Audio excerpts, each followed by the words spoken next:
Good morning, sub-tours and deed grabbers. My name is William Tingle. I am your creative finance and sub-2 instructor at REI USA. Today's topic in creative finance is going to be a little bit more technical. It's talking about self-closing your sub-2 acquisitions. And this is important when you can't find an attorney or title company to do them. You know, it seems like in the last several years, it's become a little bit more difficult to find attorneys or title companies to do this closing. And as with a lot of creative type real estate transactions, whether that's sub-2 or even in some cases lease options, wraps, and that type of thing, there's a lot of misinformation out there. We've actually had some students tell us that some title companies claim that they can't do these type of closings because they can lose their ability to close FHA or any government-backed financing. But that's really not true. But, you know, instead of arguing with them, I learned a long time ago, the best thing to do is just try to find ways to work around difficulties that you may have just to get things done. So this is a topic that comes up a lot with students. So I thought we would spend just a little bit of time today talking about that. We've got a few people in the room, it looks like. So if you are in here and you have questions, just put those in the chat and we'll get to those and answer those as we go along. Tell us where you're from and, you know, if you've done any sub-2 deals before, if you have experience with this type of problem. All of these things will be state specific that we're talking about. For the most part, the rules will pretty much be the same, but there will be some state specific things that you'll have to look at. And we'll talk about those as they come up. So let's get going on this. Okay, first of all, let me tell you about some free tools that we've got to help you out with your sub-2 and creative finance stuff. First of all, our website, sub2deals.com. We've got a ton of articles and resources there that can help you. They're absolutely free. Go check us out. Take a look at that. Sub2coolstuff.com is a website that we created that shares about 15 different tools, anything from profit calculators to ebooks on helping you with negotiation, to an investor business plan. That's an important part of your business. You need to know what your plans are, what you're going to be doing, and that sort of thing. So go over and take a look at that. Again, it's absolutely free. Our sub-2 forum is actually a link to our Facebook Subject-to and Creative Finance group. We've got about 6,000 investors in there right now, and they exchange ideas and things. We also have a bunch of forms in the file section there. So go join our group, absolutely free. Once again, Sub-2 podcast. If you're not familiar, we do a weekly podcast where we talk about all things Subject-to and creative finance. We also talk to real investors across the country that are doing sub-2 deals.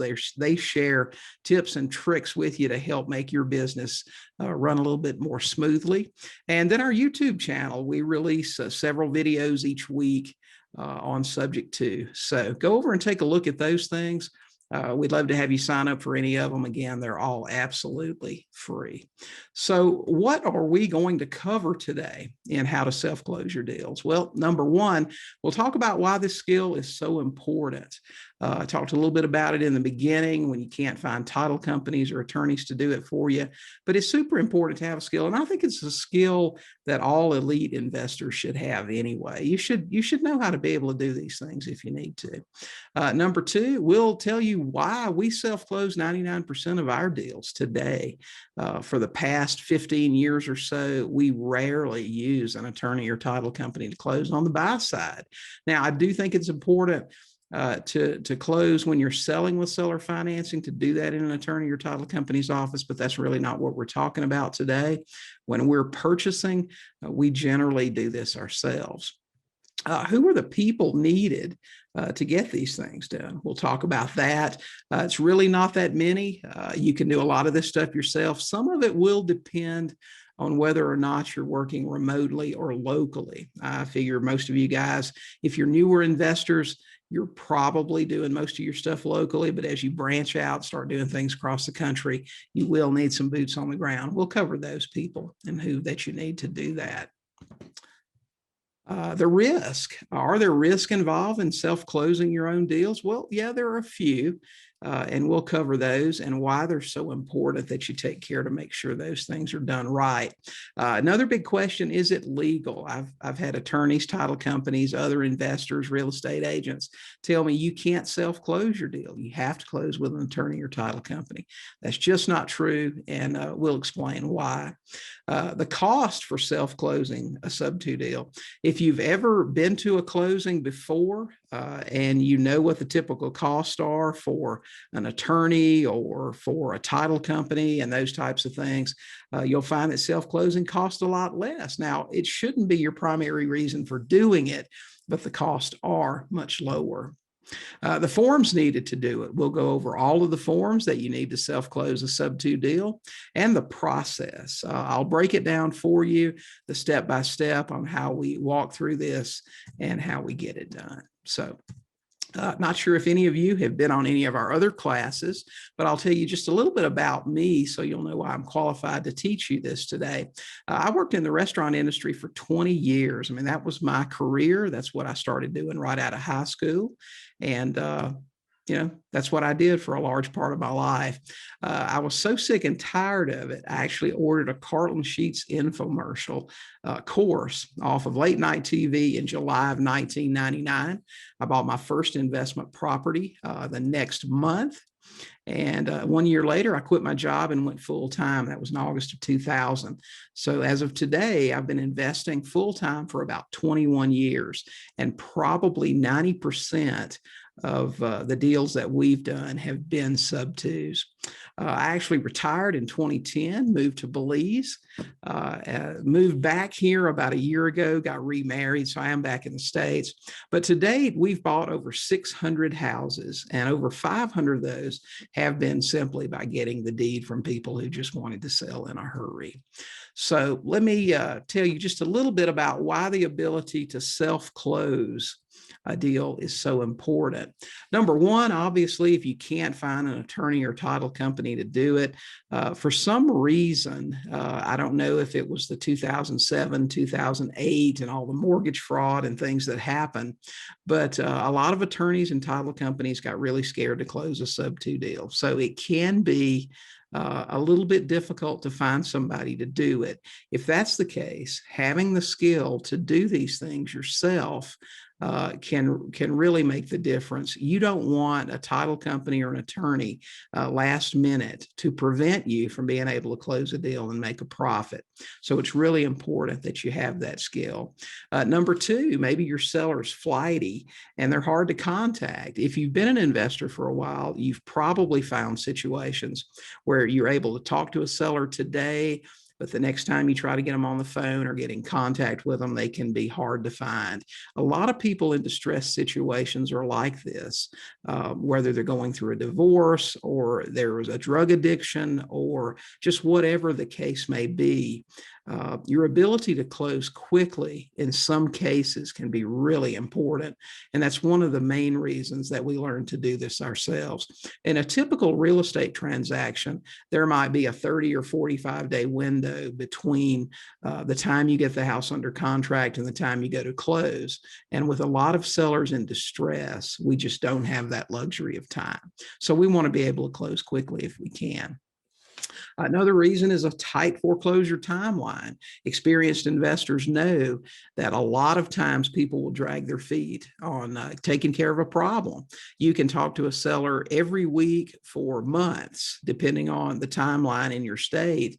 And they may say, no, we got it taken care of. We've got it taken care of. And then it's not unheard of for a seller to call you the night before the auction and want to try to do something. Now, if your ability to close a deal is dependent on an attorney or title company, is that going to happen? Probably not. But if you know the steps involved in closing the deal yourself, you can probably get it done. So that's another reason it's really important. Maybe the seller works erratic hours or has limited availability. Maybe they work all day and can't take off of work. They can't meet an attorney or title company's office. Again, we want to make things as simple and convenient for the seller as possible. So that's another good reason to be able to do this if you have to. Okay, maybe the seller doesn't like attorneys. Believe it or not, we've run into people before who didn't want to go to a lawyer's office. They didn't want to meet with an attorney. And if you're in an attorney state, for example, Georgia's an attorney state where we don't close with title companies. So for that case, we learn to do it ourselves. So there's several reasons why the ability to self-close is important. So why do we self-close? Number one reason is convenience. We can close a deal whenever we like, whether or not it's a foreclosure situation or the seller wants to get it taken care of right away.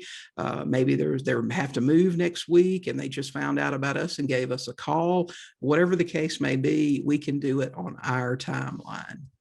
Number two, speed. Again, convenience, speed in a foreclosure situation or a situation where it needs to be taken care of right away. Maybe there are two parties involved. One's in town for the weekend. They'll be gone next week. And we need to get that thing done in a hurry. Control. We keep control of the situation. I can't tell you how many times I've had a student tell me, my attorney is going to close, but he says he'll only use this document or that document. That's not what I want to do. And my answer is always the same to that. This attorney or title company is your employee. You're paying them to take care of these things for you. They should do them for you the way you want, as long as it is within the law. And a lot of times you still find these people that won't do that. We can control the closing. We can control the documents that are used. We can control it every step of the way if we do it ourselves. And it's never about the cost. Okay, we're going to talk a little bit about cost later, but it's not about saving money. Remember, these first three items are the real reason that we do it ourselves. It's not about the cost. Having an attorney do a closing for $1,000, $1,500, $2,000, whatever it may be, is fine, and it's always well worth the cost. But again, for convenience, speed, and control, we think it's more important to be able to do it ourselves. So what are the people that you need to get a self-close done? Before we go into those, let me offer this to you. If you're wanting to learn how to do a self-closing, we'll talk about a lot of the steps here today, but one of the key ones is going to be a title search. Actually, I think, okay, we'll talk about that when we get to that person here. First of all, the people you need to get a self-close done is the bank or the lender contact. You're going to have to be able to reach the lender on the loan that you're taking over subject to. So you'll need to be able to contact them, verify loan balance, payment amount, interest rate, term of the loan, when it originated, if it's in forbearance or it ever has been in forbearance. So you'll want to be able to verify all of those things. Number two is your title searcher. You'll need someone to do a title search for you. Now, and that can be a title company or an attorney, whatever kind of state you're in. I would offer this to you, whether or not you choose to do this yourself. If you're local or remote, that'll impact it. But learn how to do a title search, a very basic title search, not going back 40 or 50 years, but just from your current owner forward. It's really a simple process. A lot of courthouses have that information online for you now, so it's super easy to do. If I were you and I didn't know how to do a title search, I would first ask my local REI if they offered a class on that. When I ran a REI in Macon, about once every 6 months or so, we would have a title search class at the courthouse. We would bring in a title searcher, have them take a small group to the courthouse and walk them through the steps. If that's not available to you, hire someone that is a title searcher or an attorney to walk you through the process at the courthouse. It may cost you a little bit of money, but after that point, you'll know how to do these things yourself. So if you get that call at 10 o'clock at night from a seller that's got a screaming deal that they want to stop from going to the auction, you can go down to the courthouse early the next morning, get the title search done, verify the information with the lender, and draft a deed and close it. But a title searcher is somebody you absolutely don't ever want to buy a property, even if it's subject to, without a good title search. You want to make sure you've got good title. An insurance broker. If you're buying real estate, you're going to need these people anyway. But an insurance agent or broker, somebody that can insure your property, you're going to need to be able to contact them and talk to them and get insurance on your new acquisition. Pest control company, especially if you're buying in the South, you always want a termite letter. Make sure that's going to be important. You want to know the condition of the house. You want to know the foundation's not going to fall in because it has termites. So you will need this person in the closing process as well. Property inspector or real estate agent. We utilize these people when we're buying remotely to go by and take photos of the property for us, photos and video. If we're local, certainly we can go to the house, meet with the seller, walk through, take a good look at the property. But if we're not, we're absolutely going to need someone to walk through and get those pictures. Property inspectors, field service agents for mortgage companies, and real estate agents are really good prospects for this. A contractor, if you're finding that the property has some type of situation that you're not sure what the cost of repair it would be, you'll need a contractor to go by and give you an estimate of what the problem is and what the cost to repair that would be. Again, this is critical when you're investing remotely. You want somebody that can go by, take a look, and give you a quote on a price. And then a notary or a mobile notary, this guy or gal is key in getting self-closings done. There will be some documents that have to be notarized, a deed, a limited power of attorney, and those types of things. And your notary is going to be your main closing person, pretty much taking care of the title company or the attorney or standing in their place. So you will need those people to get your closing done. So is self-closing risky? Well, just about anything we do today has some degree of risk. If you get in your car today and drive downtown to a store, you're taking some risk, aren't you? I mean, there's just a lot of things that we do that carry some degree of risk. Now, the primary risk that you're going to run into in a self-closing, it's interesting, but they're the same risk that can happen even with a title company. Number one is a bad title search. Let's say the title searcher was careless or missed something or overlooked it. And you find out that there's a $10,000 lien on this property that you didn't know about, that can be a problem. So you have to really trust the person that you're doing your title search, that's doing the title search for you. Number two is not handling insurance correctly. We're not really talking a lot about the due on sale clause today, but one of the main triggers for a due on sale clause issue, if there is one, is not handling insurance correctly. So you want to make sure that you're handling your insurance correctly. You're making sure that your seller stays on the new policy as an additional insured, and you're doing all of those things right. Number three is improper document prep.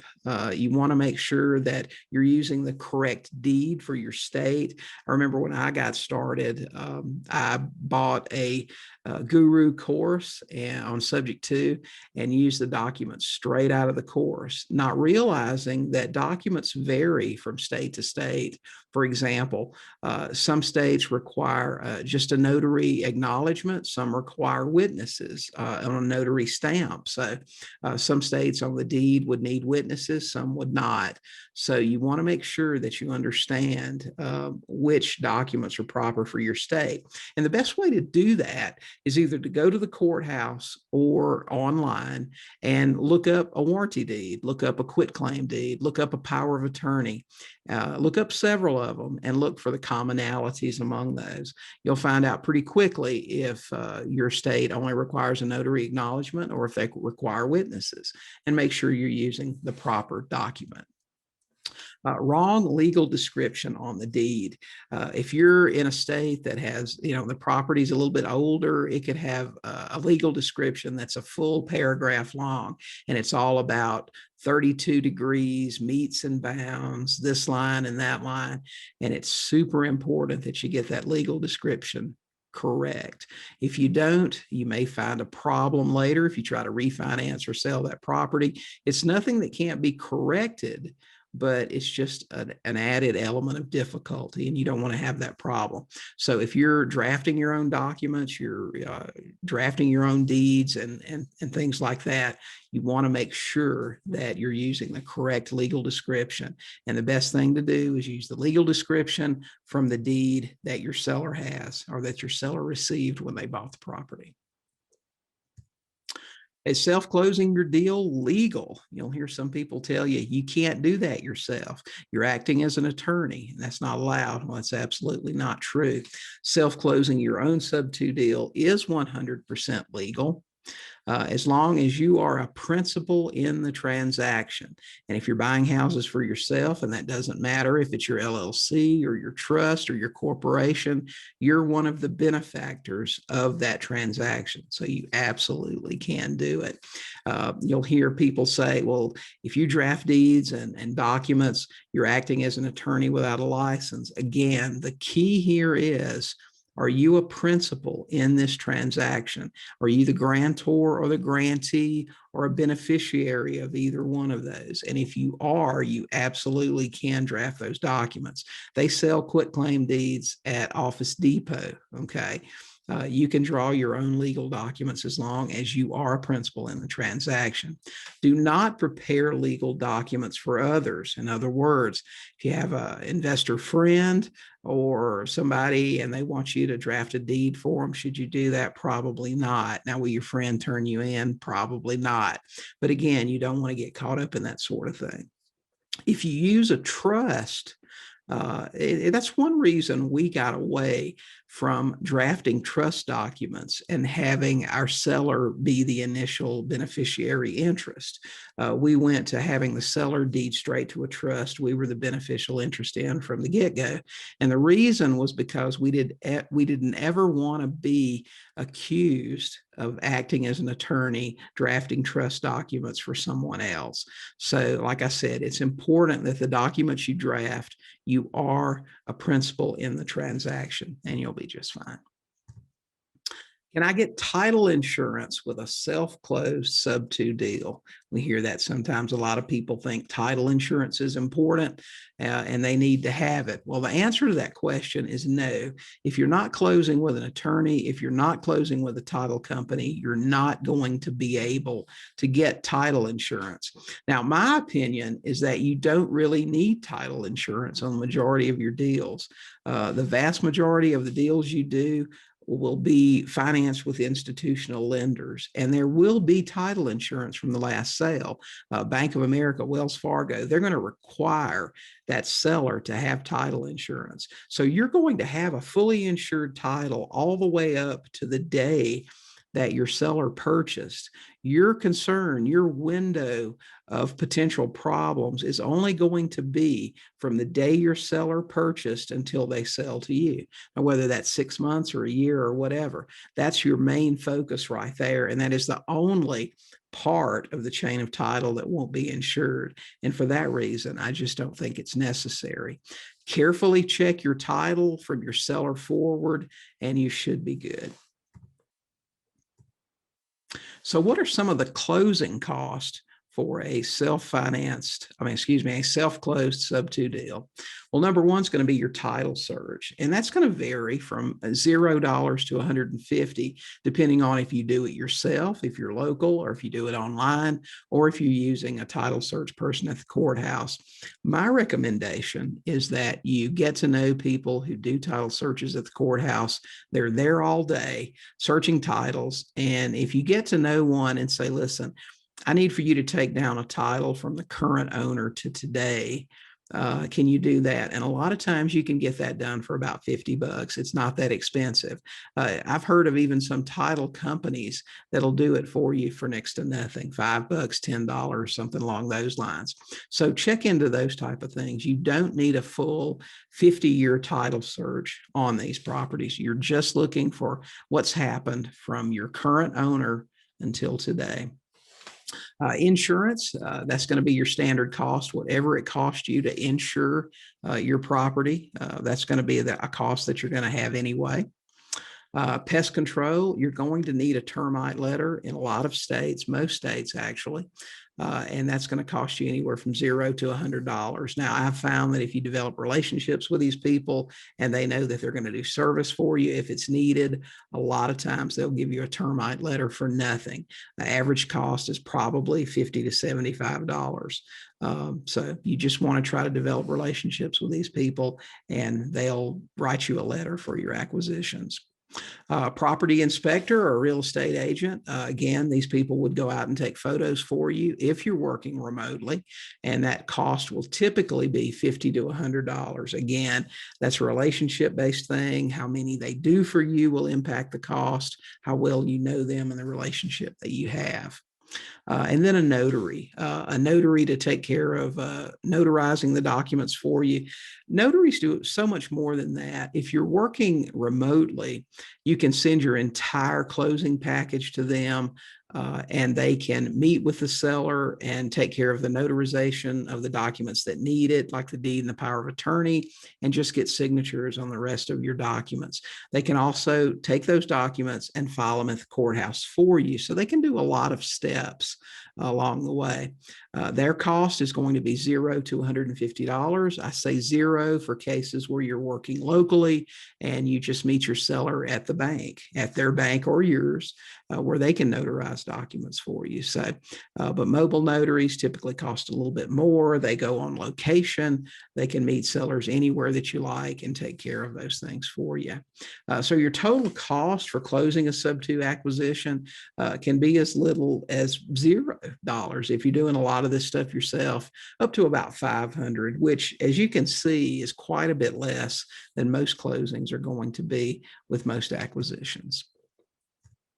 So what are the forms that you need to self-close? A lot of the forms are going to be the same as if you closed with a title company. We've got a specific package of forms that we use for a sub-2 acquisition, and those are going to be a sales agreement, a deed, and that deed would, we prefer a warranty deed. That's common in the states that we work in. Can you use a quitclaim deed? Absolutely, you can. The sales agreement, we use a sales agreement that is specific to subject to. We've got several clauses in there that deal with the escrow balance that we will take over, that the seller assigns to us. We deal with closing dates, mortgage balance information, and all those types of things.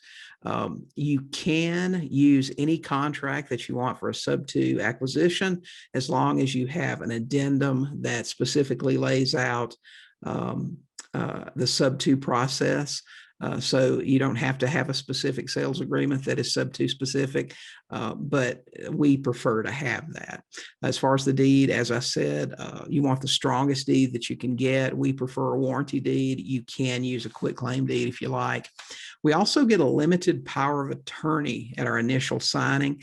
The limited power of attorney gives us the authority to take care of anything that needs to be done with the property. But the reason that we get it now in the beginning is so we can list that property on the MLS if we want to, for potential buyers or to sell retail. It does give us the authority to list the house. The reason we started getting it in the beginning now instead of at the final closing is because we found that a lot of agents were resistant to letting us list a property that we weren't on title for. But the limited power of attorney gives us the authority to do that. We also get a borrower authorization to release information. These are the documents that we get at the initial signing. Once the seller said, yes, it sounds like something I want to do.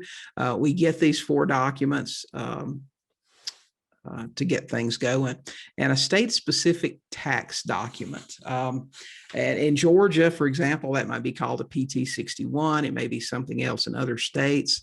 But some states require a tax document stating the amount that you paid for the house, any money that changed hands for equity, and they will require that at the courthouse to be filed with the deed. So you need to be aware of those things. You can close a sub-2 deal completely with just these 5 documents if you want to. We like a little bit of extra protection. We have a few extra disclosures that I'll go over here, but this can take care of the deal if you want to. Now, as far as the extra documents that we like to get, we have something we call the ultimate disclosure. And it is an extensive 4-page disclosure document that asks the seller several questions, requires them to initial and sign, for example, that they're not under the influence of any medication or alcohol. They're aware that this sale is in their best interest. And that we've disclosed completely the sub-2 process, that the loan will stay in their name. It's a pretty lengthy document. It is available in our course if anybody's interested in that. You can find it at sub2deals.com. But we use this disclosure. We also use a seller due on sale disclosure, which deals specifically with the sub-2 process and how it works. Again, it's a reminder to them that they will stay on the loan, that we'll pay on it until it's either paid in full or paid off, and that the due on sale clause does exist. So we use that disclosure. We also execute a bill of sale for any appliances, outdoor buildings, or any other parts to the house that aren't considered real property. We also complete that. We also created something called the seller recourse document. And what this document does is explains to the seller what their remedies would be should we not fulfill our obligation to make the mortgage payments. It lays out a very specific guideline as far as what they would need to do to regain possession of the house. We started doing this several years ago, and we find that our sellers like the fact that we thought about this ahead of time and give them a specific form of recourse should we not deliver on what we promise.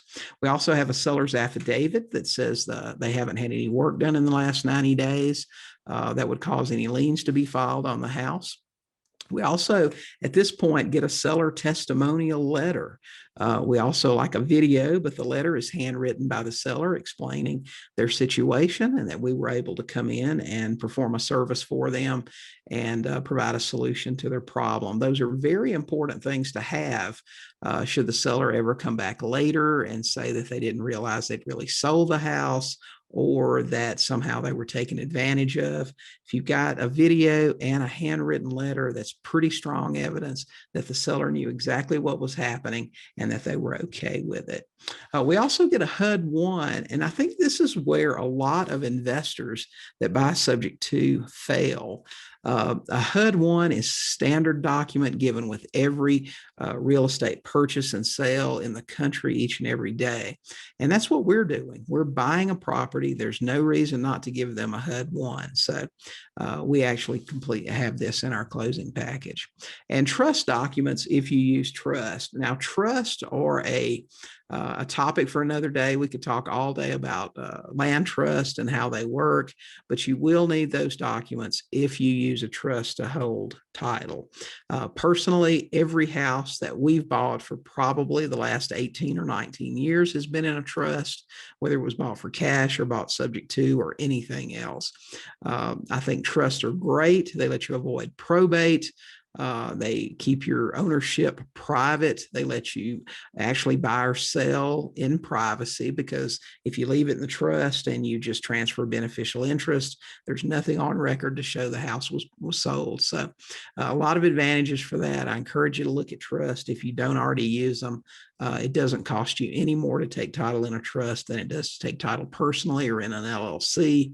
And there are really just a lot of advantages to those. So what is the process to self-close? First of all, you've generated leads. Sellers are calling you. You've made a deal with a seller and you get the house under contract. That's the first step. Now, once the house is under contract, you're either going to inspect the property for any defects or repairs that need to be made, or you're going to get photos and videos, and you'll utilize your property inspectors or your RE agents to do that for you. The next step is to verify the loan information with the lender. You want to make sure that what the seller told you is correct as far as loan balance, payment information. All of these are things you're doing to evaluate the deal and make sure that it makes sense for you. Notice that most of the things that we do on the front end have little to no cost. There's no sense in spending a lot of money on it with title work and things like that unless you know that you're going to go ahead. If the seller owes $50,000 more than he told you, that would probably kill the deal there and we wouldn't move forward. So we move in a specific order to get these things done. Our next step, if all of these things are good, is to order your title report. Now, remember, if you're doing that yourself, that's fine. If you're using a title company or someone at your at your courthouse that just works for the title company, that's fine. But at that point, you want to know the condition of title. If the title report's good, at that point, you would inform your insurance agent that you're going to be closing on 123 Oak Street on the 30th of May. So he can go ahead and get things in place to get your insurance changed. Most times your insurance agent is going to need to know the lender, the property address, the seller's name, how you're taking title, and they will submit a request to the lender for payment of that insurance policy. So in most cases, you won't even be coming out of pocket for that. They're going to bill the escrow, and most of the deals that you're going to take are going to have an escrow account. Next, once you've done that, you want to schedule your actual closing date with the seller. Now, you probably set up an early number in your sales contract that you would close on or about a certain date. But once you have all of these things in place, you can schedule a hard date to close with your seller. At that point, you want to prepare your documents. Now, we've always prepared our own documents, but you can use a paralegal if you want to, or somebody else to do that for you. Just remember the risk factors that we talked about. Whoever you're using, you want to make sure that they're very precise in using the right deed for the right state, the right closing documents, the HUD one, and also making sure that that legal description is correct. At that point, you want to set something up with a notary, or you want to schedule a mobile notary. And remember, those guys are super flexible. They can usually do these things 24 hours a day, but you'll want to coordinate that with your sellers to do that. Now, if you're working locally, you can meet with your sellers at the bank or anywhere else and handle everything. If you're working remotely, you'll want to schedule your mobile notary to meet with them. And just standard, we usually get on the phone once the mobile notary is on location with them. They'll call us. We'll be on speakerphone to answer any questions that the seller may have, or just any questions about the documents. That's generally how we handle that. Once that's done, if you're local, you can file the deed and documents at the courthouse yourself. If you're remote, your mobile notary can take care of those things for you. And that's just a matter of taking them to the courthouse and getting them recorded with a small fee, and they can bill you for that too. So you can do this either way. Okay, so if anybody's got any questions, I'd be glad to take those about how the process works. And anybody here's doing any mobile notary, any mobile type closings like that, or self-closing, or has any questions on it, again, I'm going to put the free tools that we've got up here to help you guys out.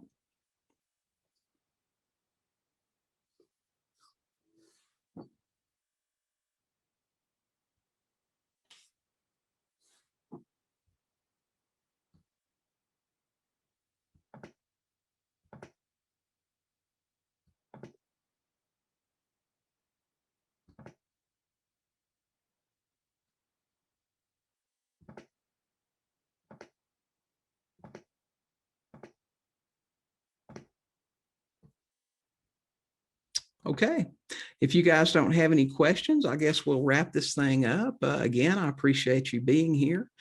This was How to Self-Close a Sub-2 Deal. My name is William Tingle, and I am your instructor on creative finance and Sub-2 at REI USA. Thanks so much for being here today.